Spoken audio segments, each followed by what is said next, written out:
Follow Me with Kara and Michelle. Welcome to week 1 of Kara and Michelle's Come Follow Me discussion.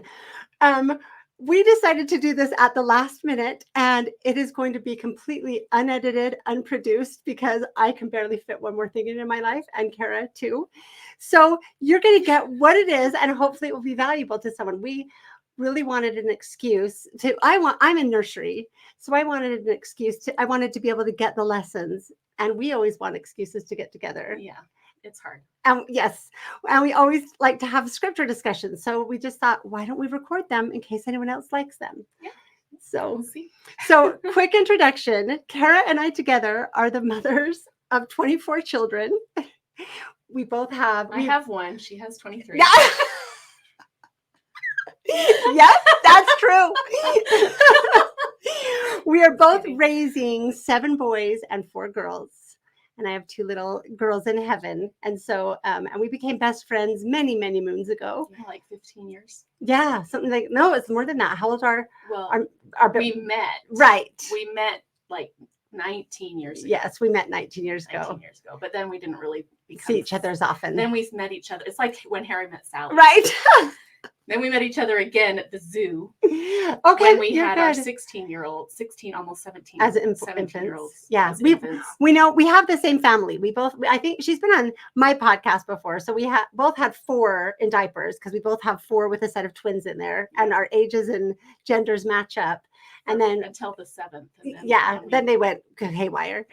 But yeah, we both had a little newborn. Our 19-year-olds were newborns when we met. And then we met again when we met at Costco. Julia and Amara. Julia and Amara. So Julia just turned 17 and Amara turned 17 in April. So they were babies when we met. The second time. No, Julia was a baby and I was pregnant. Okay. Amara. Okay, so that was the second time. And then the third time was in Costco. Yes. And I was there with my 6 children pregnant. I was like almost ready to pop. And I see some kids over with one of those big, flatbed truck things. I was probably pushing the kids on a flatbed. And I'm like, oh, look, there's another mom who's crazy enough to bring her 6 kids to the Costco. And then I look over, I'm like, oh my gosh, it's my friend Michelle. Yeah. And she had moved.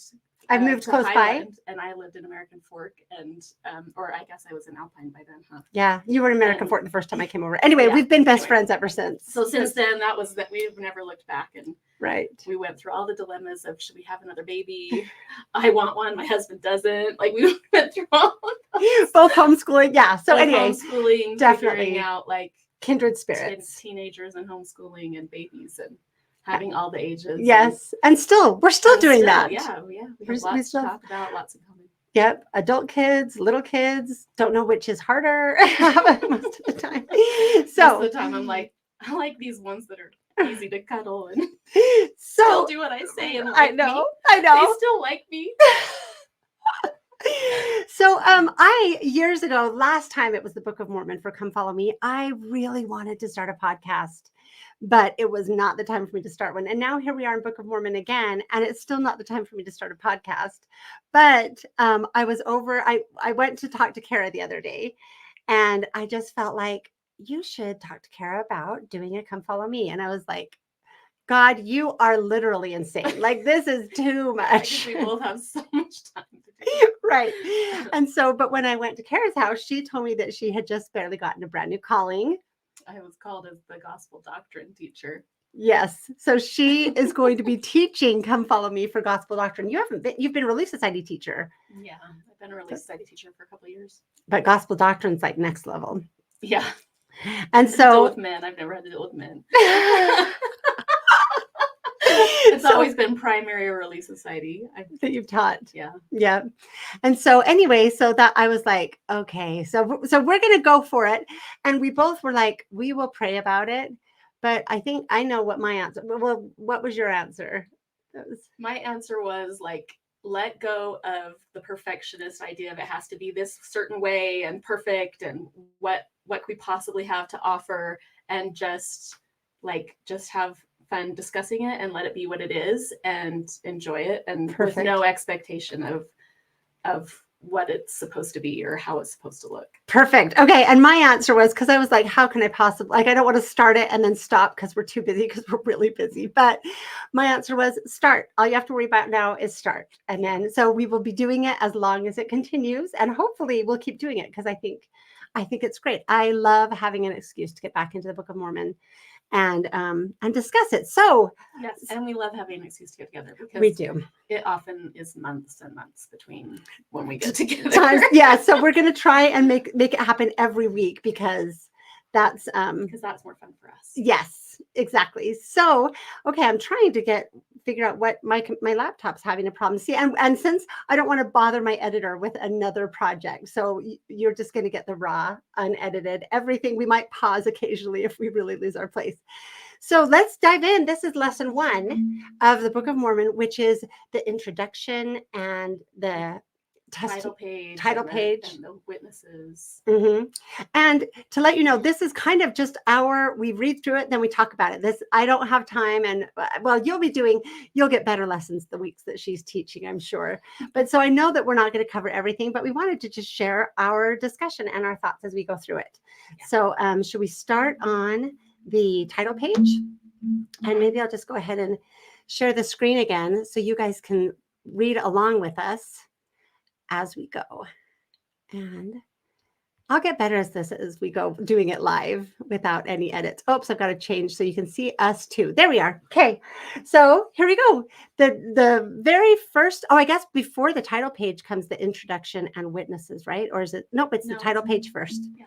Okay, so I don't know that we need to talk about a ton with the title page. There it is. Okay. And then I guess we can see where it was. It is useful to know it was first published in 1830 in Palmyra, New York. And that's a fun story to go into if that's what we were going to talk about. But that's not what I came prepared to talk about. So we'll go to the introduction. Is this the introduction? The introduction of the Book of Mormon. And so did you have anything you wanted to talk about before the part I highlighted? Mm-mm. Okay, so the part I think we have the same. Okay, so we highlighted the same thing, which is that this book is to show unto the remnant of the house of Israel what great things the Lord hath done for their fathers.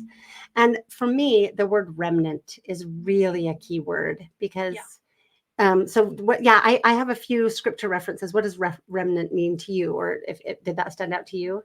Well, like the remainder, the leftovers, the right? Last of the it is missing part.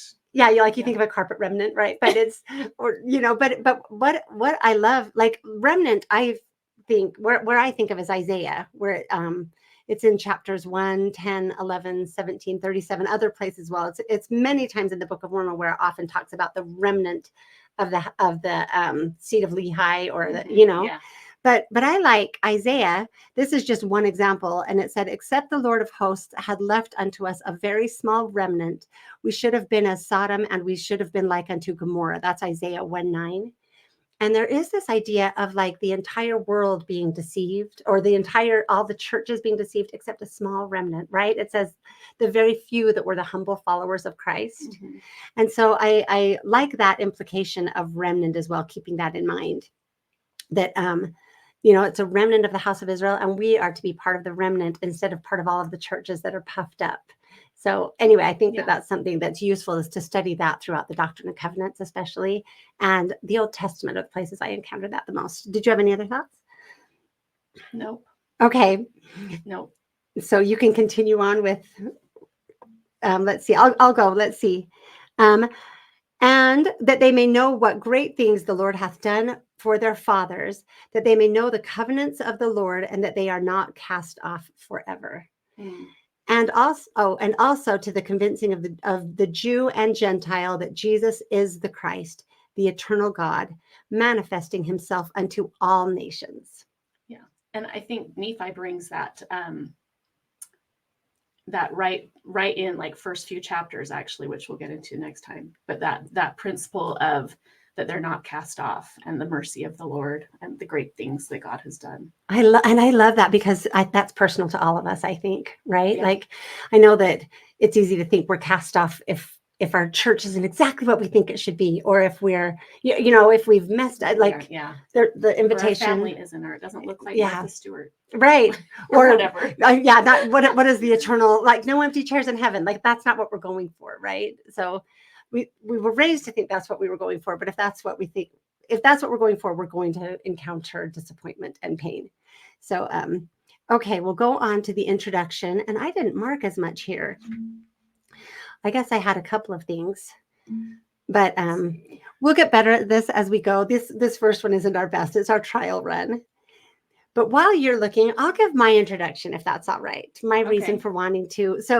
So my reason that I wanted to do a Book of Mormon podcast, it was actually back during Kate Kelly and Ordained Women that I wanted to do it. Was that back in 2014? I can't even remember how long ago it was. Yeah, that's got to be like, so it's been a long time. 2014-ish, 2013, Yeah. 2014, right in there. So clear back then. See, I've told, like, I've always felt like there are things I need to be doing, but I always was just having children. Yeah, that was like number I was 8, only number on 9. Yeah, right. I know.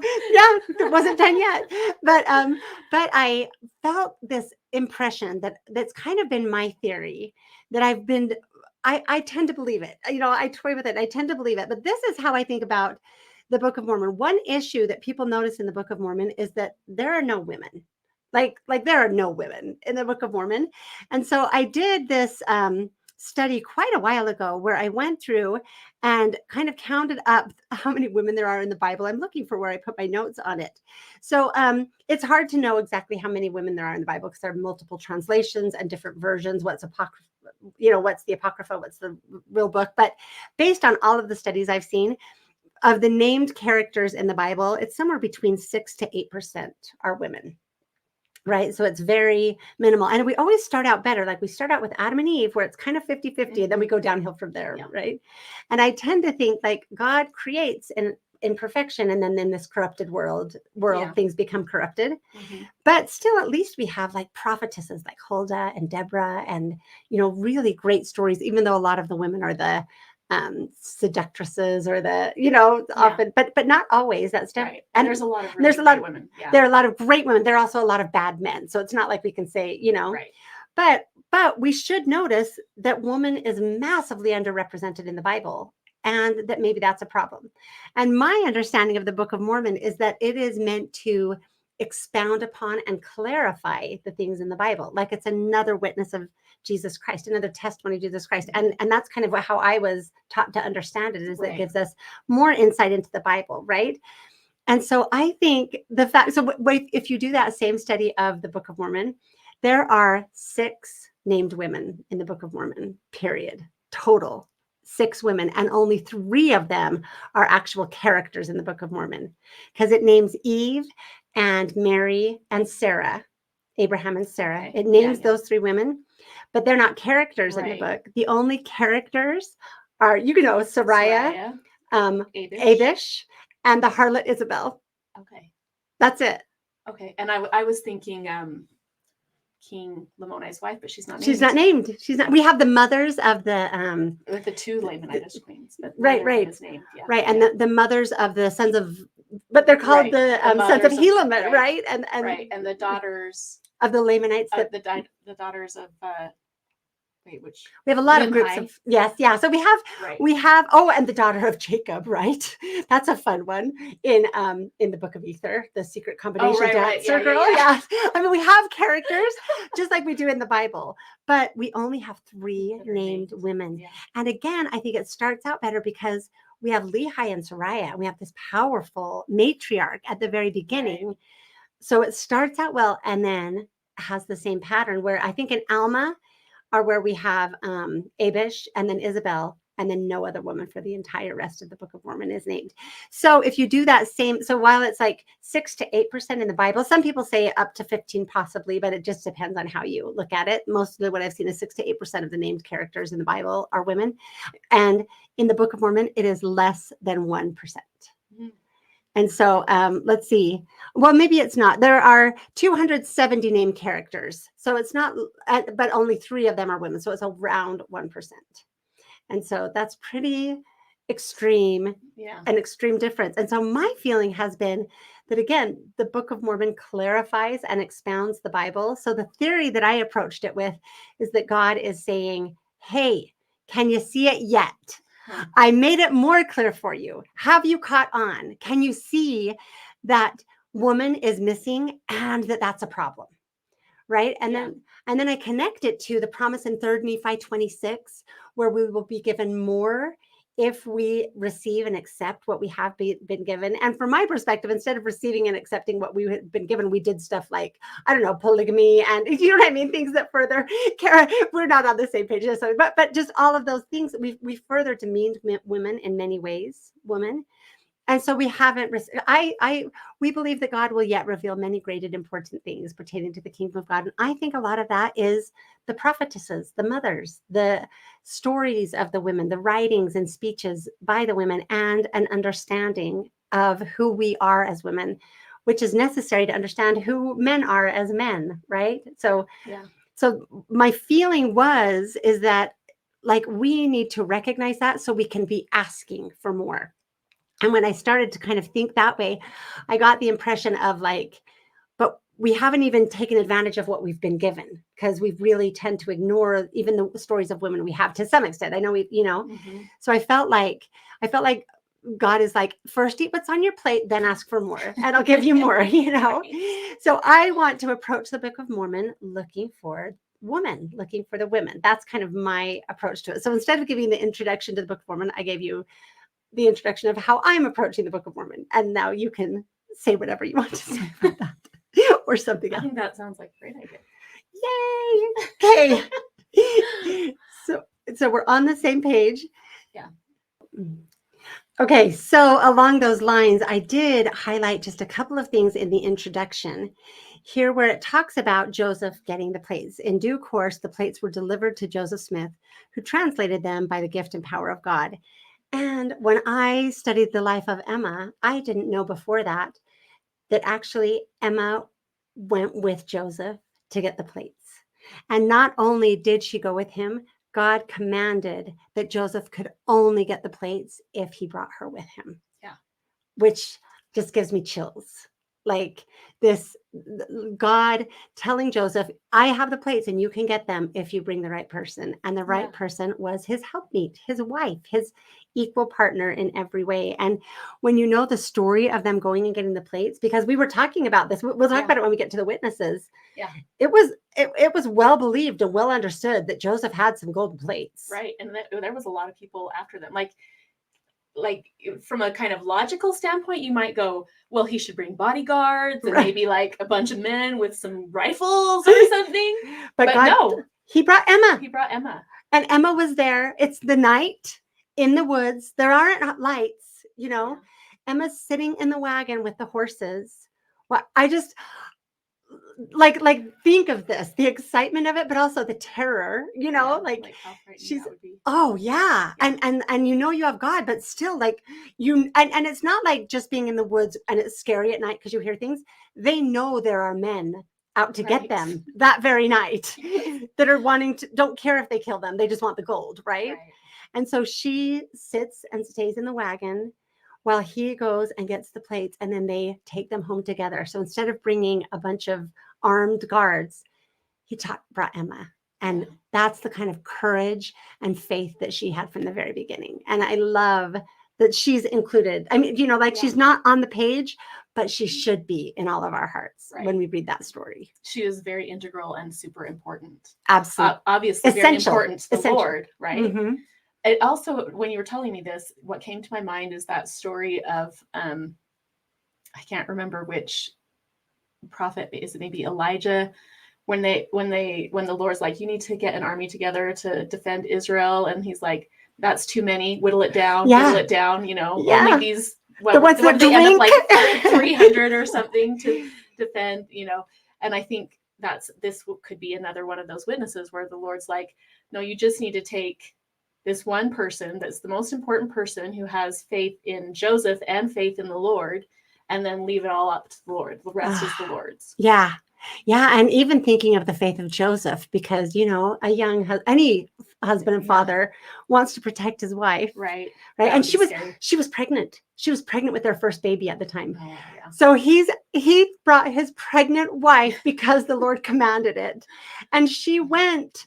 Like, these people are rock stars, honestly. Like, even if you don't have a testimony of the Book of Mormon, and if you think he was a fraud, whatever it is, this story is incredible because all of the people thought so. And they were, this story is told by multiple sources. So, and there were people out in the woods ready to attack them if they hadn't been protected and led by the Lord. Yeah. And so, let's see. Oh, and then another thing that I highlighted is I told the brethren that the Book of Mormon was the most correct of any book on the earth and the keystone of our religion. And a man would get nearer to God by abiding by its precepts than by any other book. And I love that because I think that often we approach the Book of Mormon kind of through the lens of the church and how we've been taught to view it. And I think it's so good for us to recognize that the Book of Mormon is the keystone. It is the power, and everything should follow from that. So we should try to approach the Book of Mormon with fresh eyes, I think, and then let everything else fall into place behind what the Book of Mormon says. Yeah, it's a huge witness. And as things, even in my own life, as things have come up like, oh, this question or that question, if I go back to this book for answers and I go back to it and return to it, I always come back to a place of settling and peace and a foundation. Okay, I love that. I do. I just think there's power in it. There's a lot of power in it. So many times, like, just, Lord, tell me your word. And, I'll just pray and like open to what I need to know often. And I know that happens in all of the scriptures. I love the Book of Mormon. I love the Book of Mormon. Yeah. So, okay, I've got to find my cursor so we can go to the next page, unless there's anything else you had on the witnesses. I mean, the introduction. Nope. So now we're to the testimony of the witnesses. And I've talked a lot. So do you want to talk first and then I will after? Oh, okay.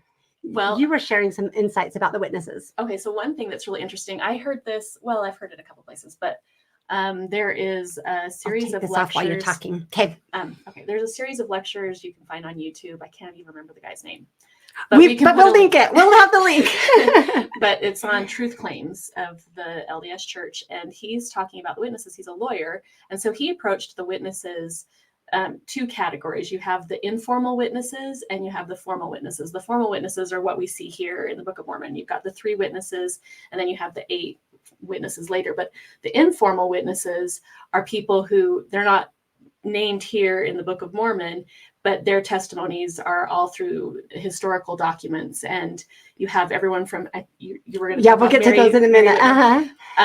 And Emma and Lucy Smith, and there's, I can't remember how many, but there's like 13 or 14 informal witnesses. Maybe it was more than that. There's a significant number of informal witnesses, but what this man does is kind of goes through and he treats them like a witness that you would bring to a court of law, and checks for character witnesses. He tries to impeach them. Are they unimpeachable?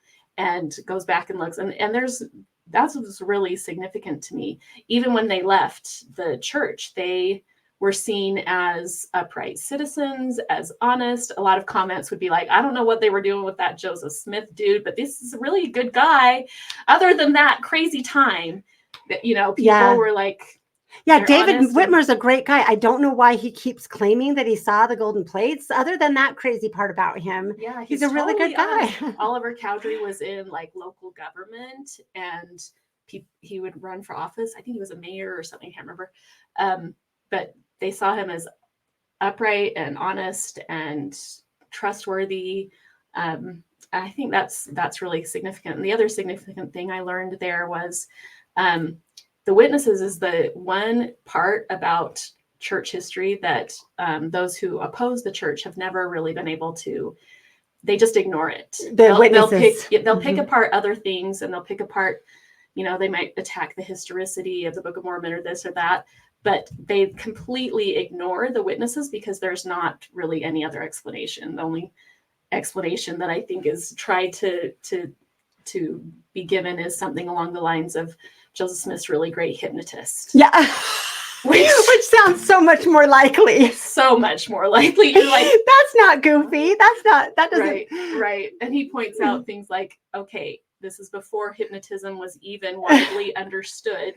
Some sort of delusion, right? And nobody has been able to carry on a mass hypnosis that spans years, last their whole life, and like you can't hypnotize someone to stay hypnotized forever until you're and it's past, so silly past your immediate interaction and things like that. Anyway, I will say because I have a really logical mind, and I know that it sounds crazy, and so in my, do you know what I mean? Like I can very much step into different perspectives in my mind, and as I've different times, like some of the the anachronisms or some of the other things that people look at, and I'm like, okay, but there really is something useful and powerful, profound about having these witnesses, these many, like the Book of Mormon itself is the primary witness. And like just like no one can explain the witnesses, no one has really adequately explained the Book of Mormon. Right. I know they come up with like things like, oh, there was this, I can't think of the names right now of the other books that they say it was copied after. Oh yeah. Something about the Jews or which, I'll think when of you them. get into well, that series that I went through, he kind of goes through all of those claims and looks at them closely. Well, that'll be useful. People will like that. So all of the possibilities of how it came about. And I think like for me, it's like, okay, you just have to be quite naive and ignorant to accept those explanations, because if you actually read those books, they're terrible, right. and they have nothing they to do with the Book of Mormon. Similar. They're really they're not. It's like, yes, this was a thing in the milieu, but maybe it had to be because like there were lots of people trying to invent the airplane at the same time until it actually happened by the Wright brothers. Do you know what I mean? You can't say because other people were trying to invent the airplane. That's maybe not what I'm trying to say is, maybe Joseph had to be thinking that way in order to bring it forward. Do you know, like maybe it was in the cultural milieu because God was bringing it forward, just like trying to find the women today is in the cultural milieu. And so when God brings that forward, it's good that we're hungry for it and ready to accept it, right? It could have been, anyway, there are lots of different ways to think about it, but I have never heard an explanation for the Book of Mormon that can overcome whatever challenges people would pose about the Book of Mormon, even just from a logical standpoint, without my faith connection to it. But then in addition, you add these witnesses, and even the most logical mind, the most like the least faith-driven mind, right? Like in my most questioning moments, I can't do anything with those, right? It just is nice to have those really cemented pillars that you can go, okay, if I can't think of anything else, that still is a problem that I can't get past. And and to come back, which I think, it's that combination of it's Jesus Christ is the foundation and the Book of Mormon is the keystone, and the keystone leads us back to Christ and keeps us founded on Christ. And I also think that this is, it says in the Book of Mormon later on about, in the mouth of 2 or 3 witnesses, I'll establish my word. And I think that's a principle for us of personal revelation. Like, what are the witnesses that we can compare our own revelation to, so that we can check ourselves? Oh yeah. Is this from the Lord? Well, like my crazy inspiration to start a podcast and to talk to you about it, right? Yeah. And then you going, oh, I'm the gospel doctor, and then us both praying about it and kind of having the same answer. Separate. Like that's a good example of that. We're like, that's why we're recording. Because we both know we're the same. If we have the same answer, then we're gonna do this, and if not, then we'll be like, okay, no, we're not supposed to do it. But we had pretty much the same exact thoughts and feelings. So. We did, and our kids are all outside playing, and there hasn't been a fight yet. So cross your fingers. So if there's, I have a little pause button. That's the only editing I can do. So, but the other thing I wanted to talk about on the witnesses, though, and you kind of alluded to this, but we also have witness. Okay, I love the fact that the first witness of the resurrection was a woman, and in fact, I believe all of the first witnesses were women. Right? Mm-hmm. Jesus came to Mary. Right. That's profound. And then there were other women, and it was the women that went and told men. There's something beautiful about that. I don't think it needs to be higher or lower, but it's like the very first witnesses of Christ were women. And the first witness, special witness of the golden plates was a woman. It was Mary Whitmer, right? And because we had this culture of men, I think I should look this up, but I think even in, yeah, women could definitely not vote. Women couldn't be on a jury. Yeah. Women maybe could be a witness, but maybe I didn't look that up before, but I'm curious to know if women could be an official witness, Yeah. But Mary Whitmer was a witness of the Book of Mormon. And if you remember, she had the story of she was working so hard to keep the extra people that were living there. Yeah. And it was wearing on her. So a messenger came to her door and showed her the golden plates. Yeah. Right? Yeah. And she also, I don't think she stayed with the church, but she never denied that testimony. And she was the very first one. And I love that. Yeah. And then Lucy in her biography, her biography that she wrote of Joseph Smith and of herself, she gives lots of details and lots of information of the golden plates. I don't think she's an eyewitness. I don't think she saw them. Right. I shouldn't say she's not an eyewitness. She saw them, She just saw them not covered. Yeah, she saw, Right. and she And had so the did box Emma. and she Yeah. hefted it. Right.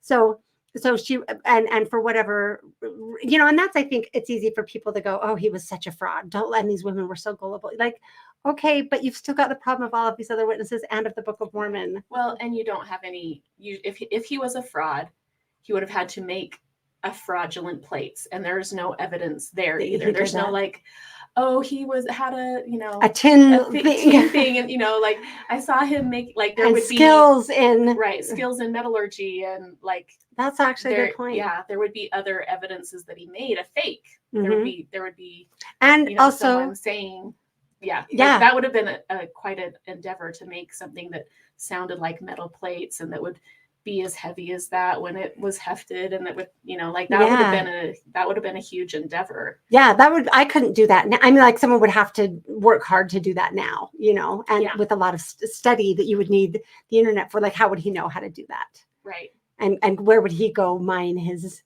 tin? Right. And that's a good point too. And he was always talking to his family, talking to them about the things that were being revealed to him. These like, personally, I'm okay without a literalistic view. Like, I don't think the Book of Mormon is most useful as a history book. Right. I think it's most useful as allegory, as scripture, right? Just like I wouldn't get in an argument with someone about if Adam and Eve are literal, the literal beginning of the human race. Like, that's not how I think they're useful. So I don't have to think of it in that way. But I do think there is something literal about the golden plates that, it seems to me, and whatever the stories are that we get from them. I don't know. I guess I don't think people have to believe the stories literally to have them have value in their mind, in their life. But I do think that I don't know. I'm torn on that. Do you know what I mean? I'm torn on how literal to take them or how figurative to take them. But having this discussion always pushes me into, there's something literal here, it seems. Yeah. I don't know. Yeah, I would agree. Anyway, but okay, that was a little sidetrack. So, but then the main witness, I would say, of the golden plates is Emma Smith. Yeah. Who was there with Joseph getting them, right? Mm-hmm. And who hefted them off. And in fact, Emma did leave her testimony, and I wanted to share that. Where is it? I'll go ahead and share this screen right here, if that's all right. So this is the Saints Herald, which was the RLDS newspaper. So Joseph Smith III and Emma's other sons, I think mainly him, interviewed her, right? Just a little while before her death, when she was ailing and old.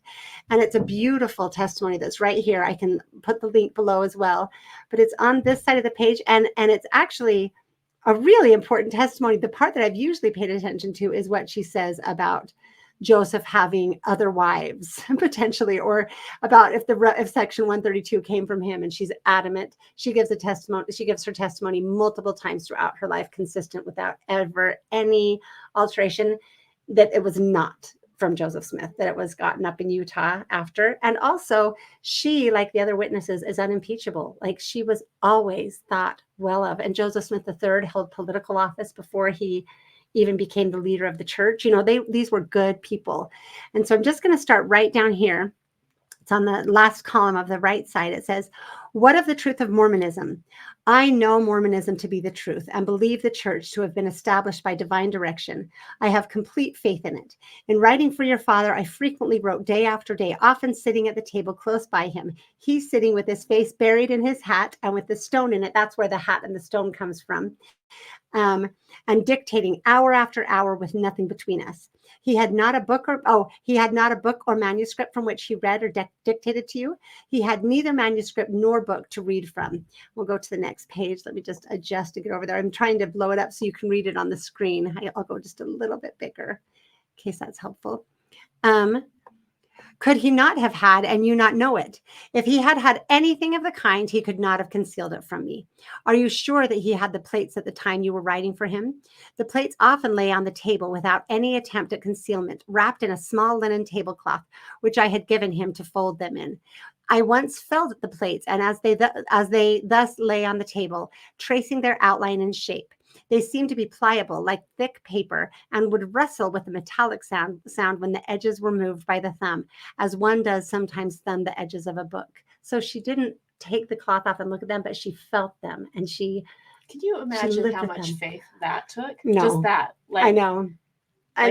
Emma's amazing. You know, like how many times as a kid did you try to find the Christmas presents? I know. You know, like well, and Lucy too, like other women too, like to obey. You know what the Lord said, I'm not to look at this, and I'm going to do that. I'm going to do what the Lord commanded, even though this is.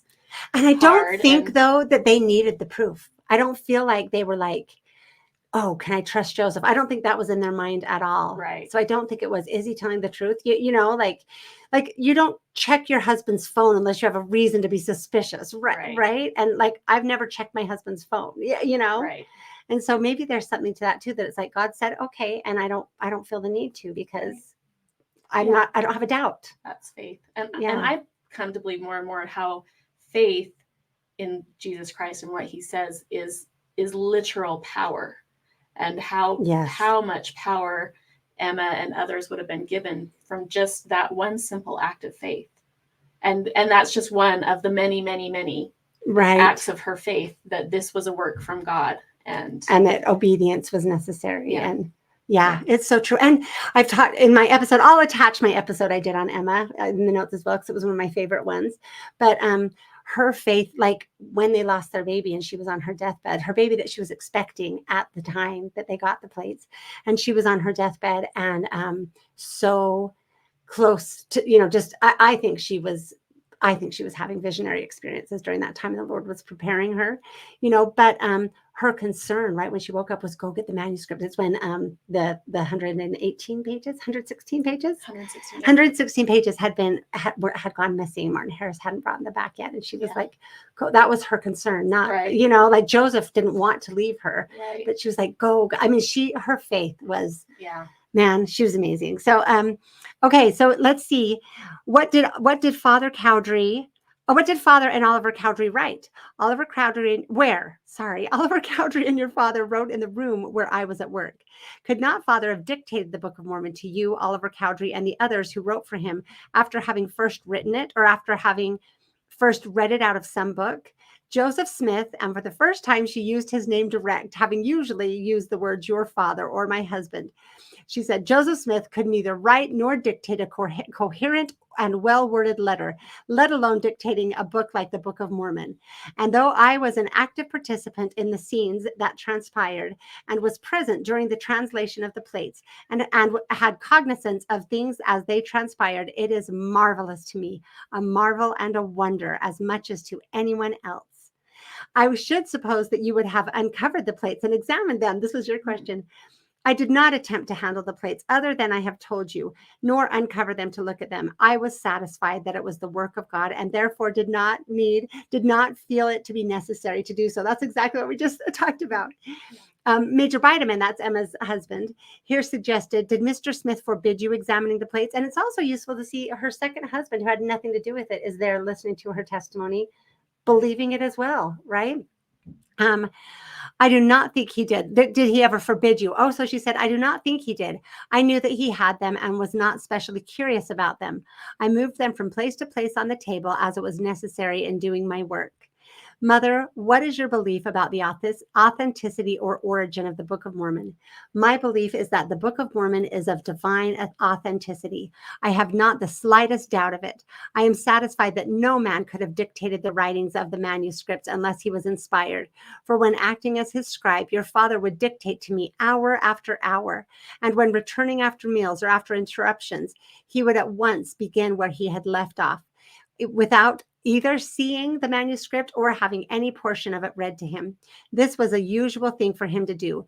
It would have been improbable that a learned man could do this, and for one so ignorant and unlearned as he was, it was simply impossible. So that's the part that applies to our lesson today. I think people should read the entire thing because there's a lot more that's really important. But I love Emma's testimony. I think it's profound, and again, something you have to deal with. Yeah. Did he hypnotize her? And even though she was so angry at all his cheating and, that hypnosis stayed, like the anti-Mormon stories just don't work when we consider these pieces. Right. So, okay, let's see. What is our next part to go to? Did you have anything else on the witnesses? No, I think the next thing is Joseph's testimony. Okay, and you had a few things I think you wanted to say about Joseph's testimony. The testimony of the prophet Joseph Smith. I can add this to the screen for just a minute while you're looking for your notes. Well, I think the first thing is when Moroni first comes to him, and it says, I don't know where it would be. Okay, I'll just take it off the screen for now. Then when we find it, I'll go back. Okay, I didn't do the highlights for this part. Yeah, they're on my screen and not hers. When I first looked upon him, I was afraid, but the fear soon left me. And that struck me as another principle of how the Lord works with us, and a principle of revelation is that usually if it's from the Lord, peace comes and replaces any fear or doubts or concerns. Just like in our little example here of even doing this podcast, Michelle first said it to me and I'm like, oh! Even no? Yeah. We don't have any editing capabilities. I can't do another thing, but I did last night write our little jingle. I've been laughing. How long did we laugh trying to get that done? Anyway. 10 minutes. Yeah. Anyway, no fear, right? Okay. Right. Like I'm like, okay, like my initial thoughts was all of but it's not going to be, but how, and then it'd be like going to prayer and going, okay, like my mind was just enlightened with, just let go of all that and just be at peace with whatever it is. And that will be sufficient. And that's enough. And I think that often happens when we're asked to do something that's out of our comfort zone or that's difficult. The initial feeling is fear. And even when we're confronted with doubts about, our beliefs, it's often the initial feeling of fear and worry or anxiety. But as we turn back to the Lord and seek Him, that peace will come and take away the fear if it's of God. I love that. Yeah, my favorite scripture always. And my little 10-year-old just memorized it, which made me so happy. For God hath not given us the spirit of fear, but of power and of love and of a sound mind. And I think like that is like, we can have our own fear and we never make good decisions in fear, right? We can, and then also things can, I do think God wants us to just set it aside and overcome fear and never act out of fear. And even though that might sound impossible, it's very possible. It's a skill that we learn. And I think Joseph was very, very good at that. Yeah. So, yeah, I was, the Lord really, really taught me this principle with my my 10th and 11th births. People watching this, right? And most of our births were at home, not all. Yeah, my last 7 were at home, and my 10th, I was like all the last trimester, super invasive, fearful, anxiety thoughts, and by the time I was having the baby, like I was like 9 centimeters, and these thoughts were just bombarding me of fear, and everything that could go wrong. There was no problem, and all of a sudden I spoke the fear. I'm like, maybe I need to get rid of this fear by saying it out loud. And my midwife was like, when you said that, you went from a 9 to a 7. Like I went backwards in progression, and it took me another like 2 or 3 hours to get back to the 9. get complete. And it was really, really, really, really hard. And he was almost a 9-pound baby. And I'm little. She's like sitting on 5'3". She's sitting on 2 pillows. I'm like 5'9". If I'm almost 5'10". And anyway, So he is big and I'm pretty small, and it was really, really hard. And after that, I was just like, that was terrible.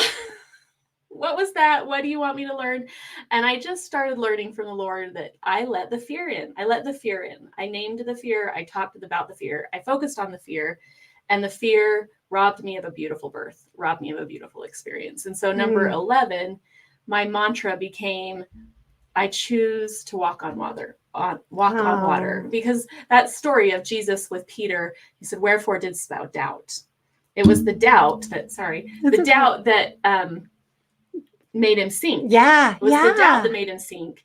And when he was focused on Christ, he walked on water. And my 11th baby, again, I had another really, really beautiful birth. My previous ones had been really beautiful as I focused on the Lord. So I think that principle is really important, that God casts out fear. When we focus on Christ, he'll make even our difficult experiences beautiful. It's not like labor is easy, but it is beautiful. It is beautiful. And he made me feel like it was easy. He carried all of the burden. And I was like, that was so beautiful. It was a beautiful birth to end on, and healed what I had experienced for baby 10. And so anyway, I just feel like that principle is applicable throughout all of our lives. So because I have a fear birth story too, so I'll just tell really quickly that my first baby that I was told to have unassisted, it was turmoil without, I've told that story in my podcast before, but like so much backlash, but I knew that's what I needed to do.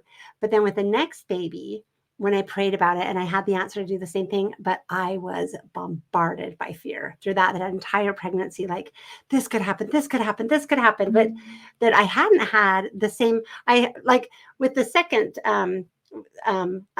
unassisted birth, and that would have been, which baby is it? Because Abigail was my first, Gideon. And then Gideon, so my 10th, my 9th. He's my 9th. Yeah. We can't keep track. My 9th. So my 9th was my second unassisted, and this fear of everything that could go wrong, like even invading my dreams, waking me up at night, and then all day long. So I finally just prayed. I was like, Lord, if this fear is like, because you're always like, is this telling me something? Do I need to take action? Is it, or is it adversity? Is it like, right? You're always trying to figure out. So I hadn't been able to get clarity on that. So I just prayed, like, Lord, if this fear is from you, a warning, please help it to grow in intensity and become more specific. Like then I'll know to take action and what action to take. Yeah. Right. And if this is not from you, please help it to subside. So, and it was so interesting because I prayed that, and then I didn't notice, and I can't remember at this point if it was 1 day or a day and a half or 3 days, I think it was like maybe a day and a half. And I compare it to, you don't notice when you don't have a headache, right? I didn't notice at all that my prayer had been answered, that I didn't have fear. I was like, until I think it was like a day and a half, and all of a sudden the fear came back palpably. It was like it had been gone, then it came back, and it was like, oh, that fear's back.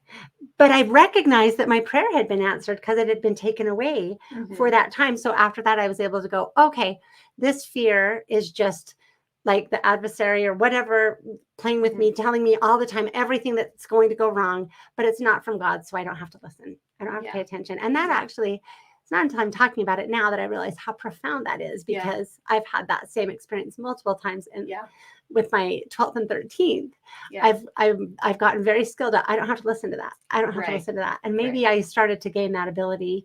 Maybe that fear was a gift to start to give me that skill that I would need so much. Yeah. And I actually felt the same thing with my 11th, because it's not like the invasive, fearful thoughts stopped. Right. And it was, I don't have to listen. Oh, okay. Yeah. Heavenly Father, thank you for that thought. That reminds me, I need to turn back to Christ. Yeah. And I choose faith.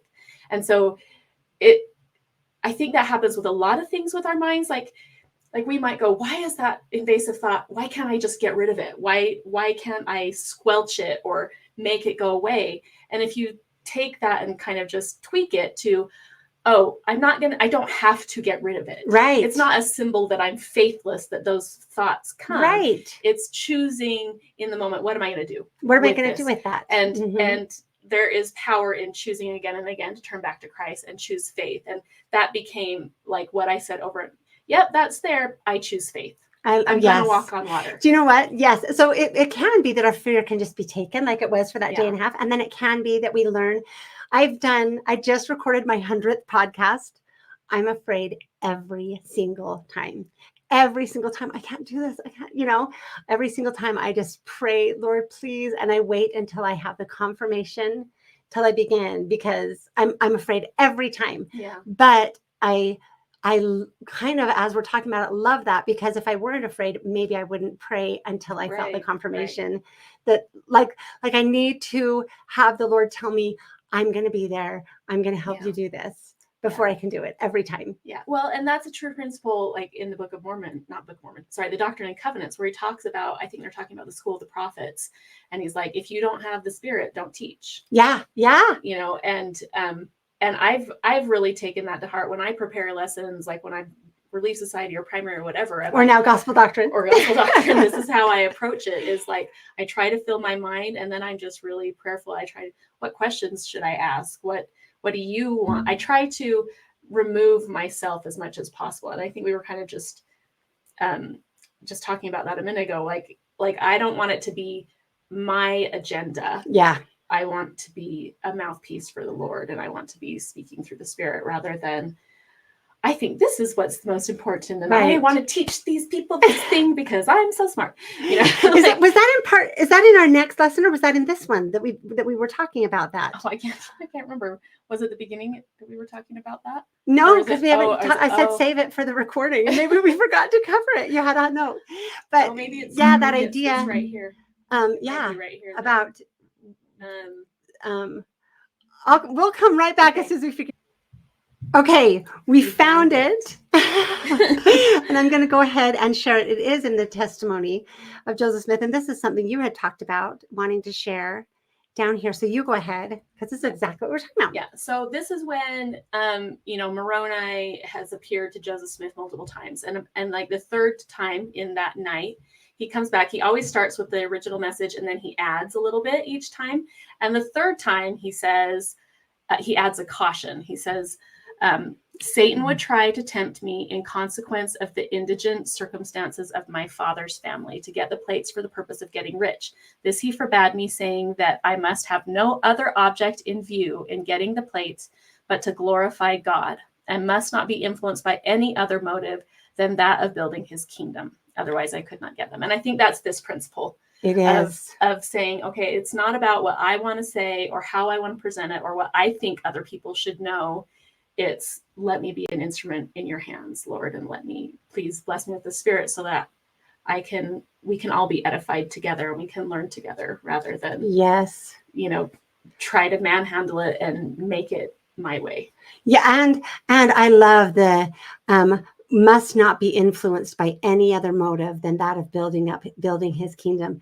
Yeah. I think that's so profound, because it's so easy to mix our motivations together. Yeah. Like the prosperity gospel. If you're really righteous, then you'll be blessed with prosperity. Or if you're like, we kind of have what we want out of what we do. Or, I have to check in a lot. Like, am I wanting to do this so that I can have my ideas be out there, or so that feels good to have people liking what I'm saying, or so that people will know who I am, and so to glorify myself, raise myself up. Right. And I think it's something that we have to be real.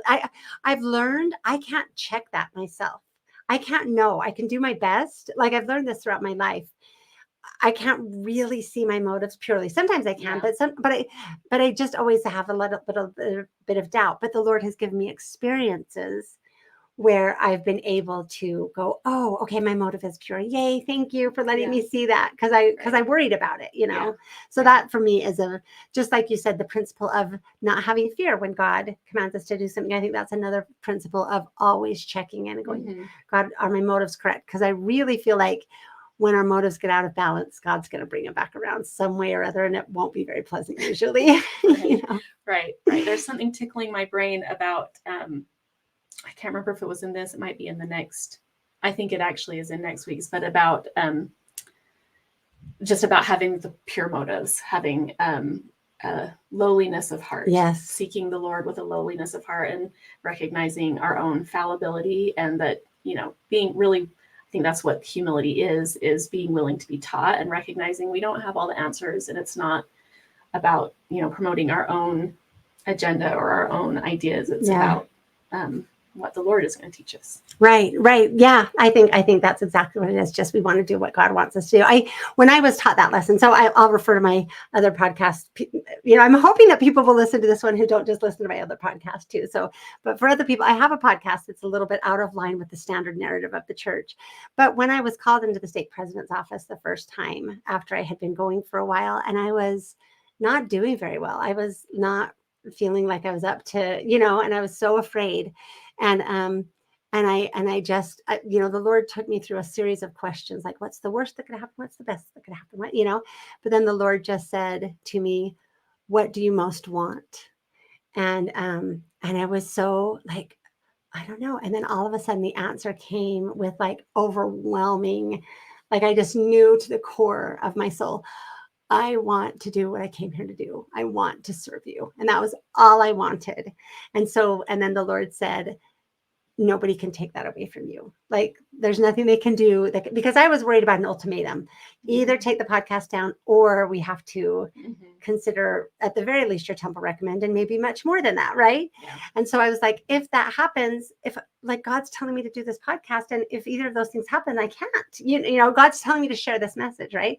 And so that when it became that, I was like, oh, if God told me to take the podcast down, I would take the podcast down.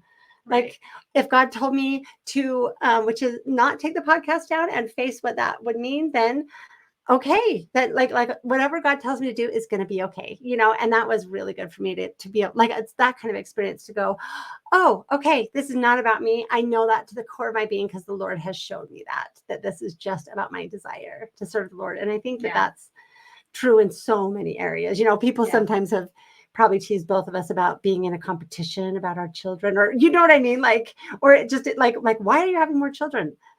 Because the Lord has told me to. Yeah. It's certainly not the easier way. We had words when he told me to have number 11. I know. I love how you say that. Been there. Yeah. But I know, I realized I was kind of flippant when I was like, God is insane. But I've kind of gotten used to that. Like, you're insane. Like, I don't really mean it. I mean, he like, by the world's standard, he is. I shouldn't say, I hate referring to God as he, because often these answers are very feminine. She, God, it's the large. Yes. Yeah. I don't think he's up there alone. Nope. It is often a mother to a mother heart. I'm not talking to you. Bring her over here. Yeah. I need a little woman. Often you often do need to be held by a mother. So, okay, is this a good place to wrap this one up? And then I hope that someone gets to watch this and enjoys it, and hopefully we'll get better as we go. But I thought this was a lot of fun. So thank you. It was fun for us. And that's what really, and hopefully it was fun for God, who told us to do it. But we're going to wrap this one up. And since we're late releasing this one, we're going to record the next one right away. So we're going to be in the same exact clothes for lesson 2. But it's not because we didn't shower and change, it's just because we did it right after another. So we'll see you in a few minutes for us and in a few days for you. Thanks for tuning in.